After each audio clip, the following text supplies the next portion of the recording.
Ayaw niyang mabunyag ang kahayupan niya kaya gusto niya akong patayin. Diyos ko. Napakalalim pala nung pinanggagalingan ng lahat ng ito. Panganib si Divina pa. Lahat idadamay niya. Kaya niyang pumatay at manakit. Kaya tama lang po na Ang programang ito ay rated SPG. Striktong patnubay at gabay ng magulang ang kailangan. Maaaring may masiselang tema, lengguwahe, karahasan, sexual, horror o droga na hindi angkop sa mga bata. Painit na po ng painit ang mga eksena maging ang kaganapan na ating pagkatutukan at ating nga rin namang pagkasubaybayan dito lang sa ating pinagkakaabangan at pinagkakatutukan tuwing hapon na prinsesa ng City Jail.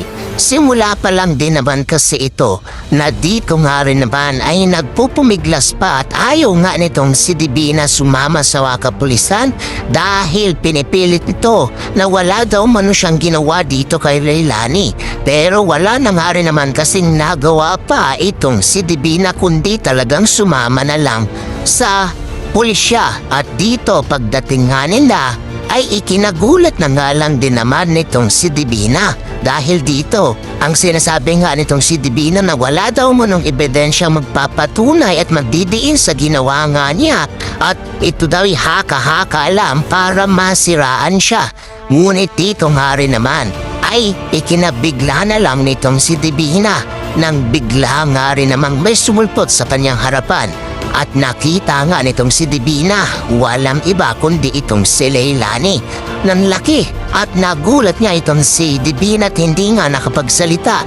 At dito sasabihin nga nitong si Leilani dito kay Divina na, "Nagulat ka ba sa akin, Divina? Ito na ako ngayon, buhay na buhay at maghihiganti sa'yo."